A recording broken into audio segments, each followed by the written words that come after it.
வணக்கம் ஃப்ரெண்ட்ஸ். இன்றைக்கி வந்து நம்ம பார்க்க போகிற ஒரு டிப் என்ன அப்படின்னா, இந்த H1N1 வைரஸ்ன்னு சொல்லுவாங்க, ஸ்வைன் ஃப்ளூ வைரஸ். அதுக்கான ஹோம் ரெமெடி என்னங்கிறது நம்ம பார்க்க போகிறோம். நம்ம எடுத்துக்கிற மருந்துகள் கூட நம்ம வீட்டில் இருக்கிற 2 பொருட்கள், அதாவது நம்ம வீட்டில் இருக்கிற 2 இன்க்ரீடியன்ட்ஸ் வச்சு நம்ம எப்படி வந்து ஸ்வைன் ஃப்ளூக்கான மருந்து, அதாவது ஒரு அடிஷ்னல் ரெமெடி அப்படிங்கிறத நம்ம பார்க்கலாம். ஸோ இங்கே நான் எடுத்திருக்கிறது வந்து பச்சை ஏலக்காயும் கிராம்பு துண்டுகள் எடுத்திருக்கேன். ஸோ இது ரெண்டையுமே வந்து நம்ம வந்து ஒன்றா உரலில் போட்டு இடிக்கலாம். அப்படி இல்லைன்னா மிக்சியில் வந்து ஃபைன் கோர்ஸ் பவுடராக பண்ணி வச்சுக்கலாம். சரிங்களா? ஏன்னா ரொம்ப ஃபைன் பவுடராக பண்ணிங்கன்னா அவங்க வந்து அதை நுகரும் போது அவங்களோட மூக்கு துளைகளில் போய் அவங்களுக்கு அதிகமான தும்பல் ஏற்படும். ஸோ வந்து ரஃபாக பவுண்ட் பண்ணி நான் இங்கே வச்சுருக்கேன் இந்த ஏலக்காயும் கிராம்பும். ஸோ இது நம்ம என்ன பண்ணலாம் அப்படின்னா, கர்ச்சீஃபில் போட்டிங்கன்னா உங்களுக்கு வந்து அந்த ஸ்மெல் வந்து ரொம்ப கம்மியாக தான் வரும். ஸோ இந்த மாதிரி ஒரு காஸ் எடுத்து 2ஆக ஃபோல்ட் பண்ணிக்கோங்க. ஸோ இந்த பவுடர் நான் கோர்ஸை கிரைண்ட் பண்ணி வச்சுருக்கிறேன். இந்த பவுடரை இதில் சேர்க்குறேன். சேர்த்துட்டு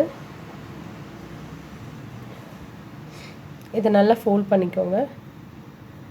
பாக்கி இருக்கிற ஃபைன் பவுடர் எல்லாத்தையுமே வந்து இப்படி தட்டிடுங்க. பாருங்கள், இந்த ஃபைன் பவுடரை நான் தட்டிட்டேன். ஸோ இங்கே பாருங்கள், இது ரெடியாக இருக்குது. இது வந்து நீங்கள் எடுத்துக்கிற மருந்துகள் கூட வந்து இது ஸ்வைன் ஃப்ளூக்கு ஒரு நேச்சுரல் ரெமெடி. இது என்ன பண்ணணும் அப்படின்னா, 1 மணி நேரத்துக்கு ஒரு வாட்டி இதை நுகர்ந்துட்டே இருந்தால் ஸ்வைன் ஃப்ளூ வைரஸ் வந்து இது அழிக்குது அப்படிங்கிறத சொல்கிறாங்க. இந்த டிப் உங்களுக்கு பிடிச்சிருந்தா என்னோடய சேனலை லைக் பண்ணுங்கள், என் சேனலை சப்ஸ்கிரைப் பண்ணுங்கள். தேங்க்ஸ் ஃபார் வாட்சிங். இப்போ இதை நல்லா பவுண்ட் பண்ணியாச்சு. நீங்கள் பார்த்தீங்கன்னா ஒரு குறைன்னு ஒரு மிக்சர் நம்மளுக்கு கிடச்சிருக்கு. ஸோ அது வந்து நம்ம இந்த காஸில் போட போகிறோம்.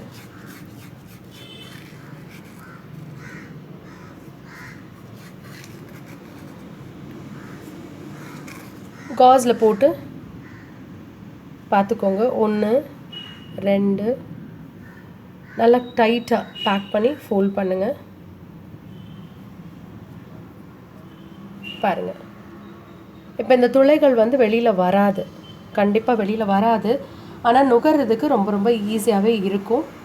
ஸோ இந்த மெடிசனை வந்து இந்த ஹோம் ரெமெடியை நீங்கள் மாத்திரைகள் எடுக்கிறதுக்கு கூட சேர்த்து இது பண்ணிங்கன்னா ரொம்ப ரொம்ப எஃபெக்டிவாக இருக்கும்.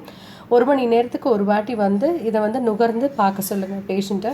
ஸோ அவங்களுக்கு வந்து ஈஸியாக குவிக்காக வந்து ரொம்ப நல்லா சீக்கிரமாக நல்லாகும். ஸோ இந்த டிப் பிடிச்சிருந்தா லைக் பண்ணுங்கள், என் சேனலை சப்ஸ்கிரைப் பண்ணுங்கள். Thanks for watching.